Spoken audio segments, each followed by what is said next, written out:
When most people start trading with $100, their mind instantly shifts into get-rich-quick mode. They imagine doubling their account in a week, turning it into $1,000 in a month, and before long, they're fantasizing about quitting their job and living the trader's dream. That exact mindset is the reason most people fail. Turning $100 into $1 million has nothing to do with speed or luck. It has everything to do with your ability to think in decades, not days. The mindset that makes this transformation possible is called the compounding mindset. It's the belief that slow, consistent, and strategic growth beats fast, reckless gains every single time. Compounding is rooted in patience, discipline, and long-term vision. It's not glamorous at first. It doesn't give you the thrill of big wins or wild account swings, but it's the same mindset that built fortunes in every industry, from Warren Buffett in investing to Jesse Livermore in trading. It's the thinking pattern that forces you to protect your capital, grow it steadily, and never sabotage your own progress. The average trader sees $100 as nothing, something they can afford to lose. The millionaire trader sees $100 as a seed. You don't eat the seed. You plant it, water it, and protect it. If you keep digging it up to check if it's growing faster, you destroy it. In trading, that means resisting the urge to overtrade, risk too much, or take random setups just because you're bored. The small account demands respect because how you treat the small one is exactly how you'll treat the big one later. Consider this. If you can grow your account by just 5% per week, it doesn't sound exciting. On a $100 account, that's $5 of profit. Most traders laugh at that. But here's the truth. Over time, the math becomes shocking. At 5% weekly growth, $100 becomes around $10,000 in under 5 years. Keep the same mindset as your capital scales, and those numbers can turn into hundreds of thousands, then millions. The principle is simple. Growth multiplied by time creates results that seem impossible at first. But most traders never think this way. They risk 50% on a single trade because they crave the feeling of progress. If it wins, they're up $50. If it loses twice, their account is gone and their emotions shattered. This is where the compounding mindset separates winners from losers. Millionaire traders never measure success by one trade or 1 week. They measure it through disciplined actions repeated over months and years. Look at Richard Dennis, the famous commodities trader. In the 1970s, he started with about $1,600 and turned it into hundreds of millions over the next decade. He didn't do it by gambling. He did it by applying consistent, repeatable rules to every trade and letting time do the heavy lifting. His story isn't about luck. It's about patience and discipline. The same mindset you need even if you're starting with less than 1% of what he had. The compounding mindset also changes how you view losses. Most traders panic when they lose money because they see it as a setback. But a trader who understands compounding knows losses are part of the plan. If you lose 2% today but follow your rules, you can recover over time without taking excessive risk. Emotional stability is critical. One bad trade shouldn't push you into revenge trading, because once that happens, you've already lost the mental game. Trading is not only about charts, it's about your mental state while making decisions. If you're chasing quick money, you're constantly anxious. Every market movement feels like life or death. You can't think clearly. The compounding mindset eliminates that pressure. It shifts your focus from getting rich now to executing correctly every time. That shift makes trading calmer and your decisions sharper. Many traders fall into the trap of comparison. They see someone on social media flip $500 into $5,000 in a week and feel like they're doing something wrong. What they don't see is that those traders are taking massive, unsustainable risks and often blow up shortly after. The compounding mindset ignores the noise. It's about building your journey at your own pace, using rules that keep you alive no matter what the market does. For example, imagine you have $100 and your goal is 3 to 5% per week. You have a solid system that gives you 2 or 3 high-quality trades per week, each with a 1 to 2 risk-to-reward ratio. You risk 2% per trade, $2. When you win, you make 4. It feels small, but after a few months of consistent execution, the numbers grow. At $500, you make 10 per win. At $5,000, you make 100 per win. The process is the same. only the zeros change. That's how small accounts become large without blowing up. Starting small has another hidden advantage.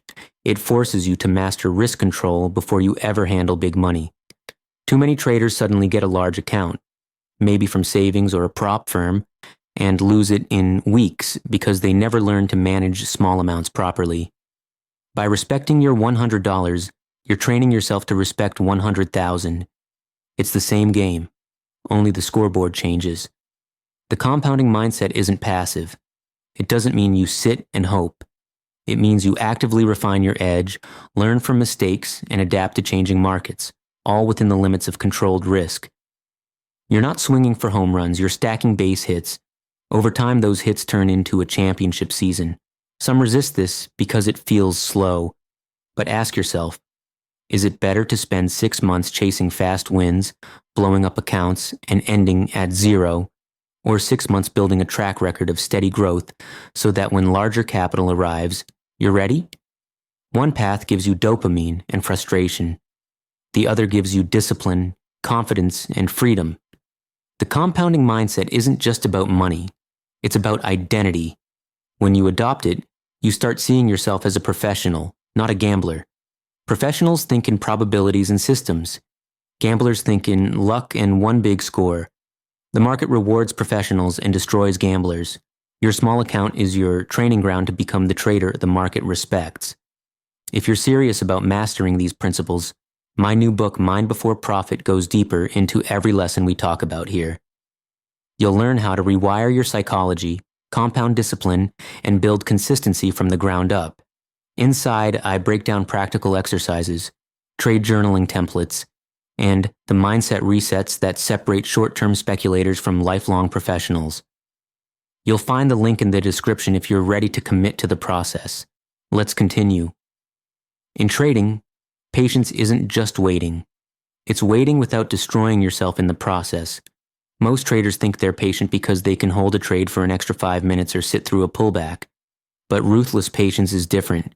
It's when you can stand in front of the market, watch price hover near your dream entry, and still refuse to pull the trigger because the setup isn't perfect.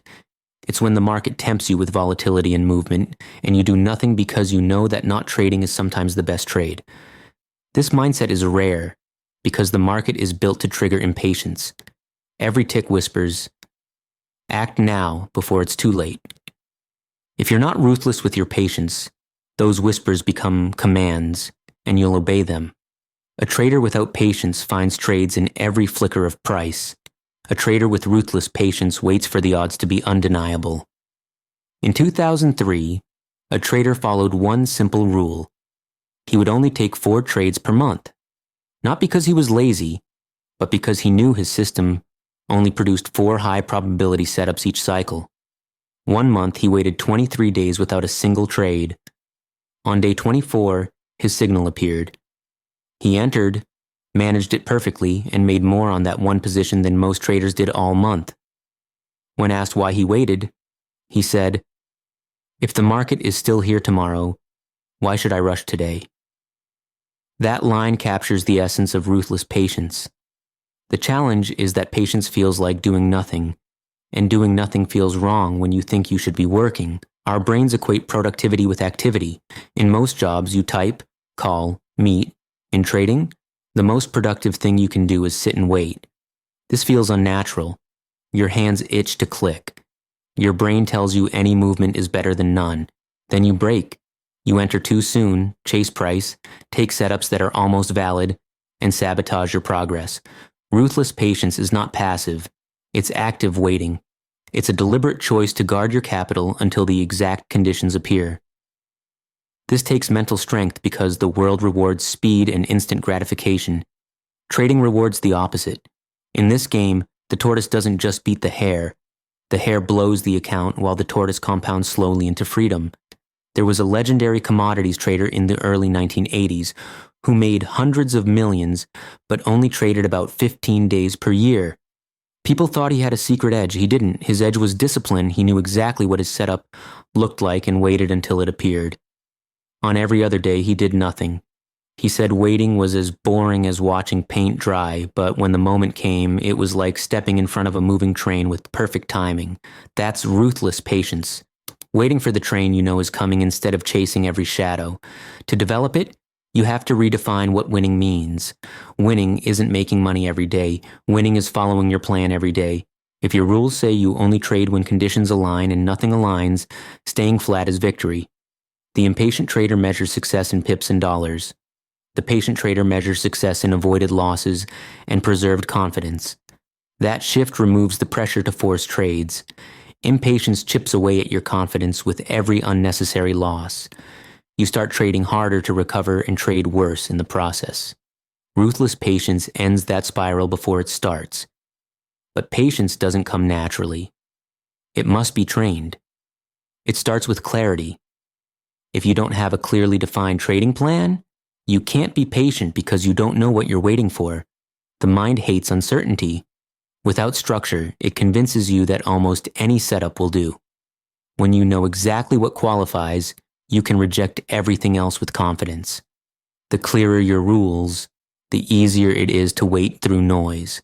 In 1995, a futures trader named David H. was mentored by one of the best pit traders in Chicago. His mentor told him, "If you can stand on this floor all day and make 0 trades, you're ready to be a pro." At first, David thought it was a joke. Why would a trader not trade? But after blowing 2 accounts, he understood. The mentor wasn't teaching him to avoid trading. He was teaching him to avoid bad trading. That year, David focused on waiting. He let dozens of setups pass. When his perfect one came, he executed with precision. His win rate jumped 40%, not because his system changed, but because his patience did. The real test of ruthless patience begins when you are in a drawdown. Losing streaks tempt you to fight back, to make it back quickly, to prove something. That urge is the downfall of most traders. The impatient trader doubles down, takes poor setups, and tries to force the market to give back what it took.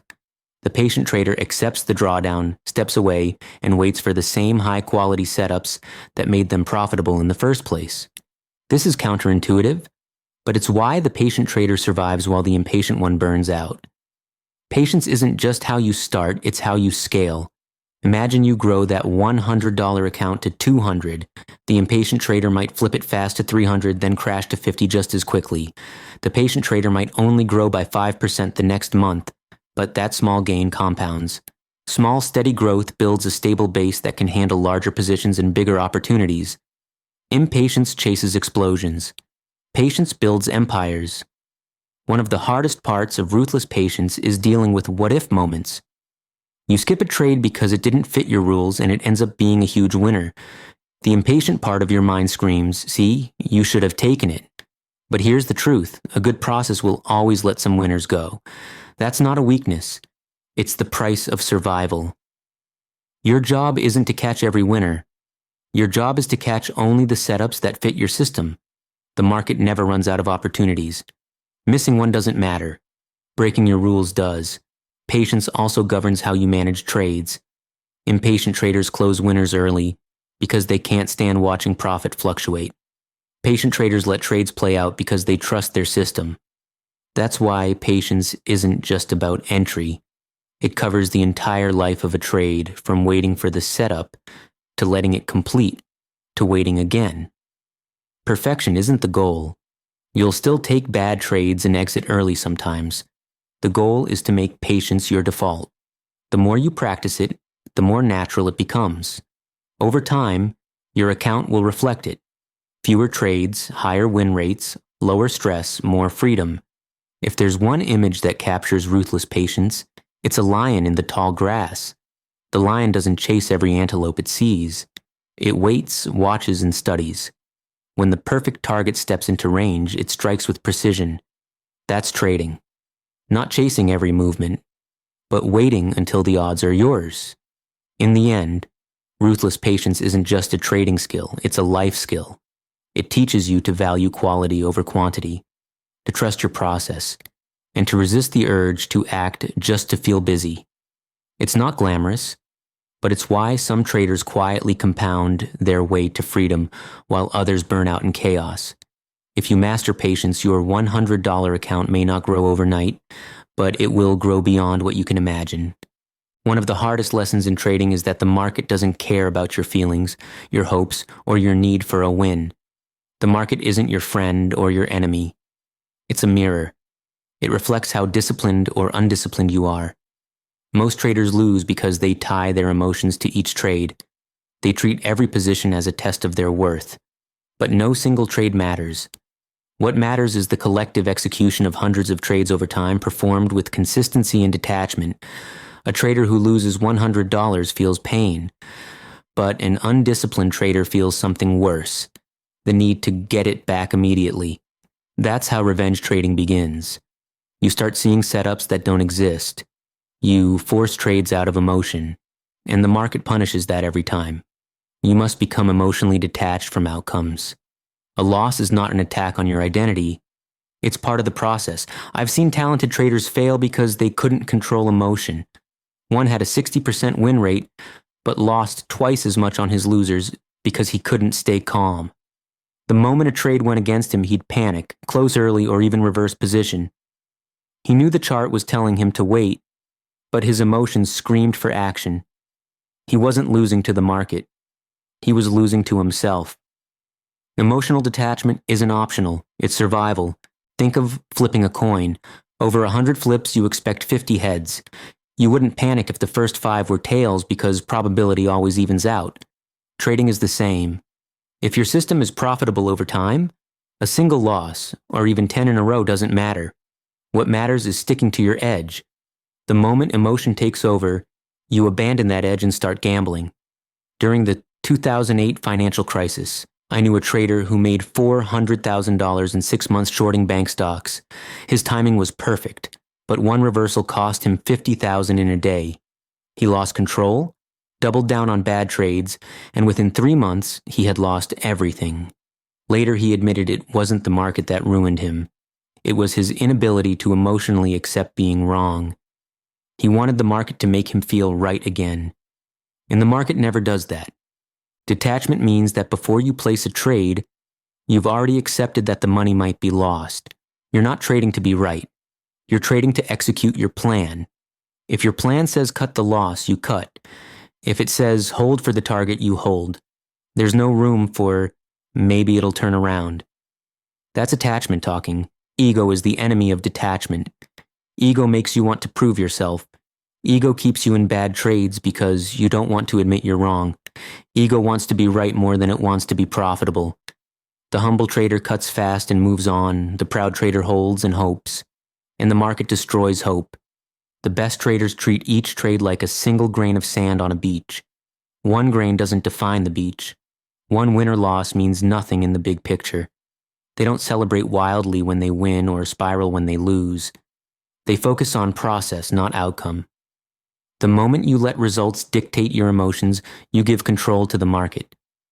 Process over outcome. Always. Detachment also means taking ego out of your identity. Losing a trade doesn't make you a bad trader any more than winning one makes you a genius. Your goal is not to predict the market. Your goal is to manage risk while letting your edge play out over time. Once you understand this, losing trades stop feeling personal. They feel like business expenses. Imagine you owned a restaurant. If a few meals got thrown out because orders were canceled, you wouldn't close the restaurant. You'd keep serving. The business stays profitable because of consistent operations, not perfection. Trading works the same way. Losses are the cost of doing business. In 1995, a small options trader in Chicago started with $2,000. For his first year, he barely broke even. What set him apart was his detachment. He didn't care about individual wins or losses. His entire focus was process. Every trade was a test of discipline, not intelligence. By 2001, he'd turned $2,000 into $3 million. When asked how, he said, "I stopped needing the market to make me feel good. I just needed it to follow the math that's emotional detachment in its purest form." You can train this mindset. Step 1. Define your risk before every trade. If you decide you're willing to lose $50, accept that loss before clicking buy or sell. Then when it happens, it's not a shock, it's part of the plan. Step 2. Focus on the next trade, not the last one. Win or lose, the last trade is dead. Only the next one matters. Step 3. Trade small enough that losing doesn't hurt emotionally. If a loss makes you anxious, you're risking too much. When emotion leaves, clarity arrives. You stop chasing. You stop freezing. You start executing your plan with precision. The market rewards that precision over time. It's brutal, but fair. If you act with discipline and detachment, the math eventually works for you. If you trade with emotion, the market repeats the same painful lesson until you learn or quit. Detachment doesn't mean you don't care about winning. It means you care more about following your rules than about being right. Professional poker players understand this. Sometimes they'll play a perfect hand and lose. Sometimes they'll play a weak hand and win. The goal isn't to win every time, it's to make correct decisions every time. That's how fortunes are built from small stacks. That's how $100 becomes 1 million. It's not about forcing the market to obey your will.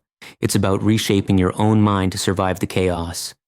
Once you no longer need the market to make you feel good, you're free to trade on a logic and probability. That freedom is where the real money is made. Markets are living, breathing systems. They change, evolve, and punish traders who think they've figured it out. They reward those who adapt without ego. Relentless adaptation is the final edge, the mindset that separates survivors from those who disappear. It's not about predicting the future, it's about adjusting when the present shifts unexpectedly. Traders who last long enough to grow small accounts into life-changing ones understand this. Nothing in the market is permanent. Not trends, not patterns, not volatility. The moment you get too confident in one method, the market changes and makes it less effective. Your brain craves familiarity. It wants to keep doing what feels comfortable, but comfort kills traders. In 2008, when the financial crisis hit, those who clung to old methods were crushed. The ones who adapted, shortening time frames, cutting risk, and trading the new environment, thrived. They didn't blame the market or wait for it to return to normal. They accepted that the game had changed and changed with it. That's relentless adaptation. You can't be married to a single strategy. Treat every approach as a tool, not your identity. If the tool stops working, drop it. Consistency isn't stubbornness. Consistency is following good principles. Stubbornness is refusing to evolve when the evidence demands it. Ego whispers, "You're smarter than the market." Hold the trade. It'll turn around. Ego wants to be right more than profitable. The adaptive trader kills ego daily. Look at nature. Species survive through adaptation. When the environment shifts faster than they can adjust, they go extinct. Trading works the same way. Your strategy, your risk tolerance, even your schedule must evolve with conditions. Some months you trade aggressively because volatility is high. Other months you barely trade because opportunities are unclear. Adaptation means adjusting without guilt or fear. The best traders treat every market environment as a teacher. Trending markets teach momentum discipline. Ranging markets teach patience. Volatile markets teach risk control. Bad traders complain about conditions. Good traders study them, extract lessons, and sharpen their edge. Adaptation must become habit, not reaction. If you only adapt when forced, you're already behind. Always test new ideas before you need them. That way, when the environment shifts, you're ready. It's like a fighter who trains in multiple disciplines. No matter what opponent steps in, they have an answer. In 1995, Marty Schwartz, known as Pitbull, was already a legend trading stock index futures. When the market began changing, he didn't cling to the old playbook. He expanded, studied new markets, adjusted risk, and evolved. That's why he stayed profitable while others vanished. His success wasn't magic. It was flexibility. Adaptation also means embracing discomfort. Growth lives in uncertainty. If you only trade what feels safe, you limit your potential. The market will test your comfort zone constantly. Speed, structure, sentiment, volatility. Your job is to move with it, not against it. Adaptation isn't just technical, it's mental. Some days you're sharp and focused. Other days you're tired or emotional. The adaptive trader recognizes this and scales down or steps aside when needed. They adapt not only to the market but to themselves. Every level of growth demands a new version of you. The beginner who learns risk control must evolve into the intermediate trader mastering emotional control. That trader must evolve again into the professional who can read market tone instinctively. And even then, the process never ends. Each adjustment sharpens your survival skill. Each reinvention proves you're here for the long game, not quick wins. The trader who turns 100 into a million isn't the one who finds a secret system. It's the one who reinvents themselves endlessly to stay aligned with the market. The market owes you nothing. It doesn't reward hard work alone. It rewards adaptability. The trader who wins isn't the one who fights the market and wins. It's the one who flows with it so smoothly they never need to fight. If you've absorbed everything so far, you now hold the 4 cornerstones: discipline, patience, emotional resilience, and relentless adaptation.